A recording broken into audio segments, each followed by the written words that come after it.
அவர் சொல்றார், இந்த மனம் இருக்கிறதே, இதை ஒரு புள்ளியில் கொண்டு வந்து நிறுத்துவது, அடக்குவதுங்கிறது அவ்வளவு கஷ்டம்.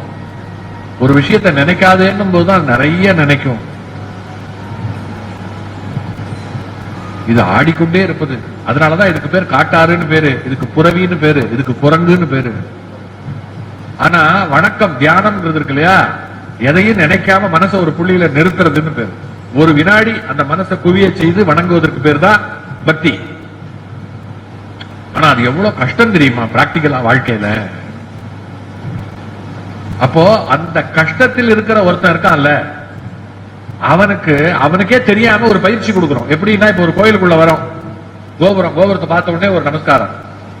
அப்படி உள்ள இறங்கி வரும்போது இந்த பக்கம் பிள்ளையார், அந்த பக்கம் முருகனை பார்த்த உடனே, இப்ப மீனாட்சி அம்மன் கோயிலுக்கே போறோம், மீனாட்சி அம்மன் கோயில் அப்படின்னும் பொழுது மீனாட்சியை சேவிக்கிறதுக்குன்னு வந்துடுறது, மையம் மீனாட்சி.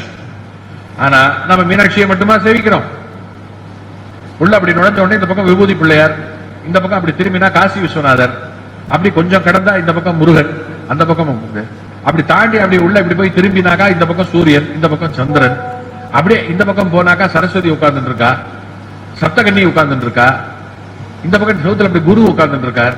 அப்படி வந்தாக்கா ரிஷபாருடர், அந்த பக்கம் பார்த்தாக்கா பிக்ஷாடனர், காசிலிங்கம், அப்படி திரும்பினா சித்தர். எல்லாம் முடிச்சுட்டு அப்படி நேரா சன்னதிக்கு. எத்தனை சாமி!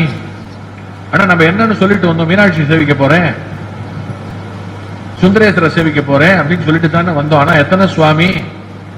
இங்க எல்லாம் என்ன பண்றோம், பார்த்த உடனே கண்ணத்துல போட்டுக்கிறோம். ஒவ்வொரு சுவாமியவா கண்ணத்துல போட்டுட்டே அப்படியே போய் ஒரு சுத்தி வந்து மூலஸ்தானம் இருக்கு இல்லையா, அங்க வந்து நிற்கும் போது மைண்ட் என்ன ஆறுது தெரியுமா, வர வேண்டிய இடத்துக்கு வந்தாச்சு, எதுக்கு வந்தோமோ அதுக்கு வந்தாச்சு. இப்போ ரெடி ஆகி அந்த புள்ளி கிடைச்சுடுறது நமக்கு. மீனாட்சி கிட்ட குவியணும் இல்லையா, இதுதான், இதுக்கு தான் வந்திருக்கோம், இந்த கோயிலுக்கு தான் வந்திருக்கோம் அப்படின்னு சொல்லிட்டு உடனே மனசு லயித்து அந்த இடத்துல குவியறது, மீனாட்சியை நமஸ்காரம் பண்ணிக்கிறோம். இப்ப மீனாட்சி மட்டும்தான் இருக்கா அப்படின்னு வச்சுக்கோங்களேன், இதெல்லாம் யாருமே இல்லைன்னு வச்சுக்கோங்களேன், நீ நேரா வந்து நிக்கிற இல்ல.